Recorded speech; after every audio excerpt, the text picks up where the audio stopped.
ये हालांकि संवाददाता वहां पर मौजूद है, लगातार जानकारी दे रहे थे, लेकिन ये तस्वीरें भी हालांकि अश्विनी ने जानकारी दी कि किस तरह से मोर्चरी में वैन में ले जाया गया है, लेकिन आखिर ये स्थिति क्यों बनी, अश्विनी से ही जानकारी लेंगे। ये तरीका गलत है, वहां से जानकारी दे रहे हैं अश्विनी, लेकिन पुलिस के साथ यहां पर झड़प हुई है। ये क्यों यहां पर घेरा गया, क्यों इस तरह से पकड़ा गया, यह भी अहम सवाल है, क्योंकि पिछले 10 दिन से लगातार अश्विनी जानकारी दे रहे हैं, पल पल की जानकारी, क्योंकि पूरा राजस्थान, पूरा देश, जिसको भी इस खबर के बारे में जानकारी मिली, इस घटना के बारे में जानकारी मिली कि चेतना, एक 3 साल की मासूम जो कि बोरवेल में गिरी है, रेस्क्यू ऑपरेशन जारी है, और इस रेस्क्यू ऑपरेशन में क्या कुछ हो रहा है, कहां क्या मुश्किल हुई, लगातार संवाददाता अश्विनी हमें जानकारी देते, और इसीलिए अस्पताल भी वो पहुंचे और अस्पताल से लगातार अपडेट दे रहे थे। लेकिन वहां पर स्थिति क्या हुई, ये बहुत गलत तरीका। पुलिस वालों को यह हक किसने दिया? आप बातचीत कर सकते थे, आप हटा सकते थे, आप रिक्वेस्ट कर सकते थे, अगर आप अभी नहीं चाहते हैं कि कुछ भी जाए, लेकिन क्यों? क्या कुछ वहां गलत हो रहा था? क्यों पकड़ा गया? राजस्थान के बड़े चैनल के संवाददाता जो हर खबर सबसे पहले दर्शकों तक पहुंचाते हैं, और हर वो हमारा दर्शक जो इस वक्त बैठकर ये तस्वीरें देख रहा था, हर किसी को इंतजार है हमारी तरह भी कि आखिर वहां अस्पताल में इमरजेंसी में क्या हुआ, डॉक्टर्स ने क्या कहा, और जो स्थिति थी आपको बुलेटिन जारी करना चाहिए था, किसी को आधिकारिक तौर पर सामने आके बताना चाहिए था। आप नहीं बताएंगे तो फर्स्ट इंडिया तो बताएगा, और यही काम हमारे संवाददाता अश्विनी वहां पर कर रहे थे। लेकिन यहां पर बदतमीजी की गई। किसने हक दिया इस पुलिसकर्मी को इस तरह से पकड़ने का, हाथापाई करने का? पुलिस वाले अगर अपनी ड्यूटी कर रहे हैं तो संवाददाता भी अपनी ड्यूटी ही कर रहे हैं। वहां पर सुबह से रात तक वहां पुलिस वाले नहीं थे, लेकिन अस्पताल में जाब्ता पहुंच जाता है। लेकिन वो व्यक्ति जो लगातार सुबह शाम रात मौजूद रहा रेस्क्यू ऑपरेशन में, और अगर वो जानकारी यहां पर दे रहा है, सिर्फ जानकारी दे रहा है, उसके बाद ऐसा क्या होता है कि पकड़कर इस तरह से हाथापाई की जाती है, यह बदतमीजी की जाती है? क्या वाकई में एक्शन लिया जाएगा या नहीं? या फिर हक है पुलिस को कि वो कुछ भी कर सकती है, किसी का भी कॉलर पकड़ सकती है और किसी को भी हाथ उठा सकती है, और इसलिए यह सवाल उठना लाजमी है। यह अहम तस्वीर। हालांकि इसके बाद स्थिति को नियंत्रण में करने की कोशिश की जा रही है, दूसरे पुलिस वाले समझाइश कर रहे हैं, लेकिन कार्रवाई तो होनी ही चाहिए, एक्शन यहां पर होना ही चाहिए। आमजन, और जब पुलिस संवाददाता के साथ ये कर सकती है, तो आमजन के साथ कभी भी उसका कॉलर पकड़ सकती है, किसी को भी लॉकअप के अंदर डाल सकती है, और ये हम सवाल उठाएंगे। देखिए तस्वीरें।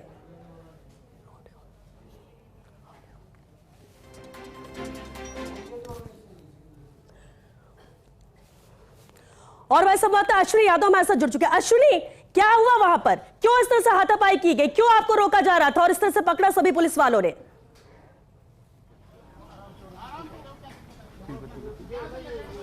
अश्विनी, आप तक आवाज आ रही है? जोड़ो लाइन में बोलो। अरे मैं कह रहा अपन तो गेट के अंदर। अश्विनी, क्या आप तक आवाज आ रही है? वापस जुड़ने की कोशिश करेंगे हमारे संवाददाता अश्विनी यादव, जिनके साथ धक्का मुक्की की गई। ये तस्वीरें भी सामने कैमरे में सभी तस्वीरें कैद हुई। अब देख सकते हैं आप किस तरह से मास्क वाले इस पुलिसकर्मी ने कॉलर पकड़ा। हालांकि अब सभी पुलिसकर्मी मास्क में यहां पर नजर आ रहे हैं, लेकिन वो एक मास्क वाला पुलिसकर्मी जिसने पहले कॉलर पकड़ा, इसके बाद हाथापाई की, धक्का मुक्की हुई, और फिर बाकी पुलिस वाले उन्हें रोकने के लिए आते हैं। लेकिन यह स्थिति क्यों हुई? अश्विनी यादव संवाददाता हमारे साथ जुड़ चुके हैं। अश्विनी, ये तस्वीरें हमने देखी, आप अपना काम कर रहे थे, आप अपनी जिम्मेदारी निभा रहे थे। तस्वीरें अगर बोरवेल के पास से दिखा रहे थे तो अस्पताल के पास से भी दिखा रहे थे। क्या हुआ ऐसा कि पुलिस वाले ने कॉलर पकड़ा, धक्का मुक्की, और इसके बाद सभी पुलिस वाले आ जाते हैं?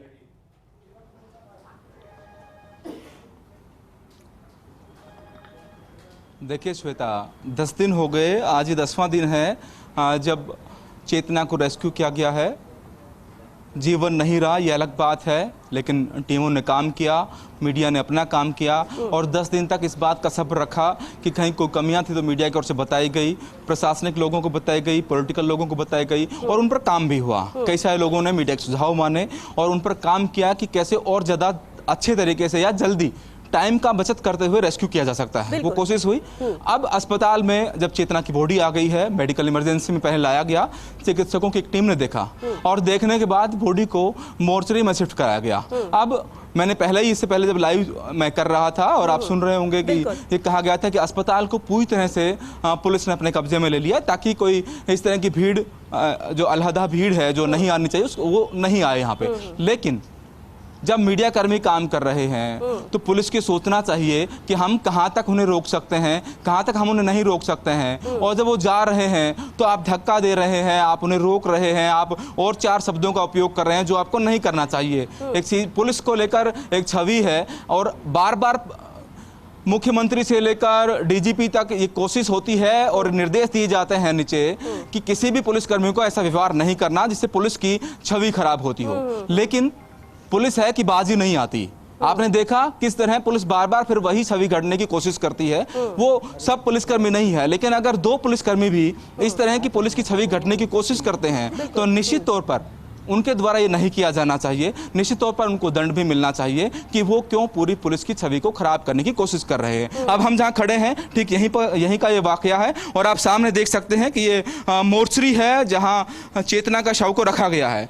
हम यहीं पर थे, पर धक्का देने की कोशिश हुई जो अब नहीं है। अब पुलिसकर्मी हट गए हैं और आप सामने देख सकते हैं कि यहाँ चेतना के शव को रखा गया है। हालांकि अब हम जानेंगे कि पोस्टमार्टम की प्रक्रिया कब होगी, क्या परिजनों की गुजारिश पर रात्रि में कोई पोस्टमार्टम की बात होती है या कल दिन में ही पोस्टमार्टम होता है। क्योंकि एक प्रक्रिया है कि अगर मजिस्ट्रेट्स अगर अनुमति देता है और परिजनों की ओर से अनुमति मांगी जाती है और कोशिश की जाती है कि रात्रि में ही हमें पोस्टमार्टम के बाद शव लौटा दिया जाए, तो मजिस्ट्रेट की अनुमति के बाद ऐसा होता है। मेडिकल जो टीम होती है वो पोस्टमार्टम करती है और बॉडी देती है। लेकिन अभी देखना होगा कि क्या परिजन ऐसी कोई मांग करते हैं, क्या मजिस्ट्रेट ऐसी कोई बात करते हैं या फिर कल दिन में ही पोस्टमार्टम होगा।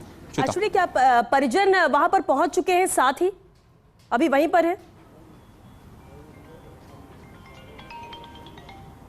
देखिए, परिजन जो घर में बताया गया था कि घर में जो पुरुष परिजन है वो अस्पताल पहुंचने की बात थी, लेकिन अभी तक चूंकि मुझे लगता है कि जब पुलिस इस तरह की घेराबंदी कर रही है तो शायद ही परिजनों को भी यहाँ पर आने की अनुमति दी गई हो या उनके रिश्तेदारों को अस्पताल में प्रवेश दिया गया हो। निश्चित तौर पर कुछ और मरीज भी यहाँ परेशान होंगे क्योंकि पुलिस का जो रवैया है वो यहाँ ठीक नजर नहीं आता। और वो कैमरे में भी कैद हुआ, पुलिस का रवैया कैसा था। और ये ठीक आपने कहा कि 1-2 व्यक्ति इस तरह की हरकतों को अंजाम देते हैं और पूरा महकमा उससे बदनाम होता है, पूरे महकमे से सवाल किया जाता है और पूरा महकमा कटघरे में खड़ा होता है।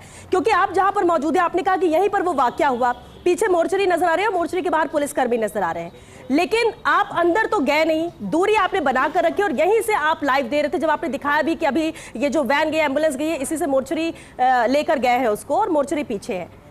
पुलिसकर्मी को दिक्कत क्या थी? आप तो यहां से लाइव दे रहे थे, आप तो बोरवेल के पास भी मौजूद थे, पिछले 10 दिनों से लाइव दे रहे हैं। यहां खड़े होने में दिक्कत क्या थी? आपने कोई नियम तो तोड़ा नहीं, आप तो अंदर गए नहीं।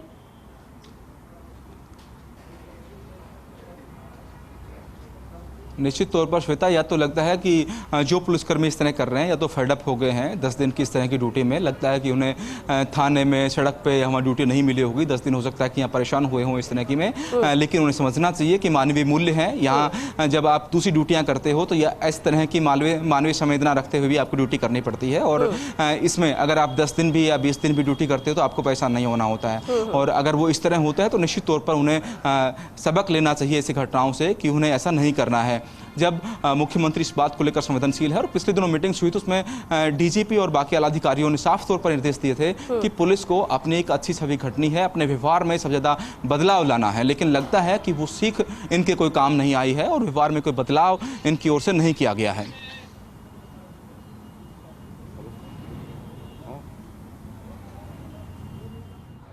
पोस्टमार्टम कब तक हो सकता है या अभी क्योंकि तय नहीं है ये, और इसके लिए कितना वक्त और लग सकता है? जब परिजन क्या कहते हैं, रात में ही होता है या फिर कल सुबह किया जाएगा?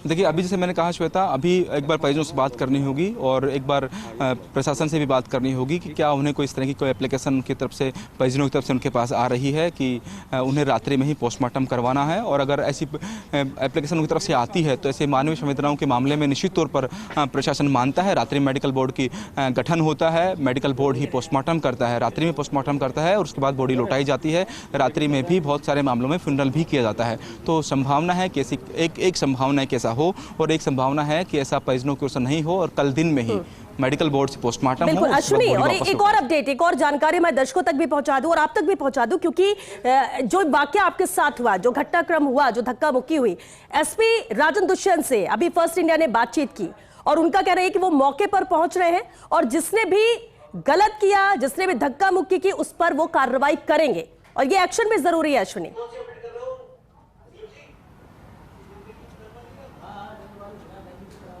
निश्चित तौर पर एसपी राजन दुष्यंत की ऐसी छवि है कि वो इस तरह के व्यवहार वाले पुलिसकर्मी वो सहन नहीं करते हैं। पिछला एक घटनाक्रम मैं बताता हूं कि कुछ दिन पहले एसपी ने कोटपुतली में ही जांच की कि कौन व्यक्ति कितनी देर में पहुंच रहा है। 8 बजे जिन लोगों को पहुंचना था, 8:15 तक जो लोग आए उन्हें माफ़ किया गया। 8:15 के बाद जो लोग आए उन्हें ड्यूटी के प्रति कर्तव्य निष्ठा दिखाने के लिए कि आपको ऐसा करना चाहिए, उन्हें निलंबित किया गया, एपीओ किया गया, उन पर कार्रवाई की गई। तो निश्चित तौर पर उनका एक विजन है कि पुलिसकर्मी अपनी ड्यूटी को, अपने व्यवहार को ठीक से करे, कर्तव्य निष्ठा रखे।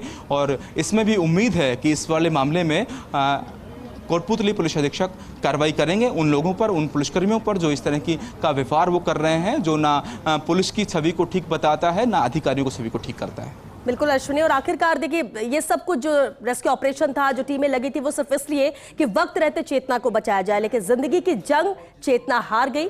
मेडिकल टीम ने भी उसे मृत घोषित किया, जिसके बाद आपने भी जानकारी दी कि उसका पोस्टमार्टम होगा, मोर्चरी में रखा गया है। और कब तक पोस्टमार्टम होता है, इसी को लेकर सवाल कि क्या आज होता है या फिर कल होता है। लेकिन बहुत सारे सवाल अश्विनी इस हादसे के बाद खड़े जरूर होंगे, फिर चाहे खुले बोरवेल को लेकर हो, फिर चाहे रेस्क्यू ऑपरेशन को लेकर हो। क्या हम जहां बहुत विकास की बात करते हैं, दूसरे विकसित देशों से हम अपने आप को मजबूत और उनकी तुलना में लाने की बात करते हैं, तो क्या हम इस तरह की घटनाओं में बच्चों को वक्त रहते निकालने के लिए भी क्या उतने मजबूत हो पाएंगे? रोकना चाहूंगा जी, एक बार श्वेता, मैं रोकना चाहूंगा। एसपी राजन दुष्यंत पूरे मामले में गंभीर हैं और वो अस्पताल पहुंच गए। मैं उनसे बात कर लेता हूं। सर, सबसे पहले पूरी टीम ने बहुत ज़्यादा काम किया, रेस्क्यू ऑपरेशन में रेस्क्यू सफल हुआ। हालांकि चेतना को बचाया नहीं जा सकता, वो एक अलग बात थी कि लंबा वक्त हो गया था। लेकिन जब हम यहाँ पहुँचे, पुलिसकर्मियों का व्यवहार वैसा नहीं है जो लगातार डीजी कहते हैं, मुख्यमंत्री कहते हैं, या आपका एक निर्देश कहीं ना कहीं होगा? बिल्कुल, व्यवहार के लिए हमें है और इस चीज़ को सुनिश्चित किया जाता है कि प्रॉपर तरीके से हो। फिर भी यदि कोई ऐसी बात आई है तो बिल्कुल हम जांच करा के उसमें कार्रवाई करेंगे। क्या इस मामले में आप कार्रवाई करेंगे कि जो पुलिसकर्मी है या किसी भी पद पर वो है, उसके खिलाफ कार्रवाई हो? अभी जस्ट आया हूँ, आते ही पता करूँगा बात क्या हुई, पूरे मामले की जांच करके जो भी होगा उसमें करेंगे। तौर पे अभी परिजनों की ओर से इस मामले में पोस्टमार्टम के लिए कोई रिपोर्ट किस तरह दी गई है? रात्रि में पोस्टमार्टम के प्लान है कल सुबह? इस बारे में प्रशासन के अधिकारी बात कर रहे हैं परिजनों के साथ, अंदर वार्ता चल रही है। जो भी निष्कर्ष निकलेगा आपको अवगत कराएंगे उससे। हाँ, देखिए, एसपी कह रहे हैं कि पोस्टमार्टम वाले मामले में एक बार जो प्रशासनिक अधिकारी हैं वो बात कर रहे हैं। क्या तय होता है वो अभी तय होना बाकी है, लेकिन पुलिस द्वारा किए गए व्यवहार को लेकर वो कहते हैं कि वो अभी इस मामले में एक बार पूछताछ करते हैं कि पूरा घटनाक्रम क्या है और उसके बाद वो कार्रवाई भी करेंगे। श्वेता, बिल्कुल कार्रवाई करेंगे और कार्रवाई होनी भी चाहिए अश्विनी, क्योंकि जैसे जिम्मेदारी पुलिस वाले निभाते हैं, पुलिस महकमा अपनी ड्यूटी निभाता है, वैसे ही मीडिया पर्सन भी अपनी ड्यूटी निभाते हैं। हम एक तस्वीर पहुंचाते हैं और कई बार स्थितियां बहुत ज्यादा विकट भी हो जाती है, लेकिन ऐसी स्थिति में भी संवाददाता मौजूद रहता है, सिर्फ इसलिए कि वो हकीकत पहुंचा सके। और यही वजह थी कि पिछले 10 दिनों से लगातार हम हर एक सेकंड की जानकारी पहुंचा रही थी कि कहां किस तरह की दिक्कतें इस रेस्क्यू में आ रही हैं। एक अहम सवाल अश्विनी, क्योंकि आपकी मौजूदगी लगातार रही इस रेस्क्यू ऑपरेशन के दौरान पिछले 10 दिनों से, क्या वाकई में पूरी ईमानदारी के साथ पूरे एफर्ट्स लगा के 10 दिन तक ये रेस्क्यू ऑपरेशन चला, या फिर कहीं ऐसा लगता है कि कोई फैसला गलत लिया गया जिस वजह से भी ये देरी हुई? और कब हम मजबूत होंगे उतने ज्यादा कि जब इस तरह की घटना हो तो हम वक्त रहते बच्चों को निकाल सके? वैसे तो अब कोशिश तो ये होनी चाहिए कि बोरवेल कोई खुले ना हो, ऐसे हादसे कोई ना हो, फिर किसी चेतना को अपनी जान न गंवानी पड़े।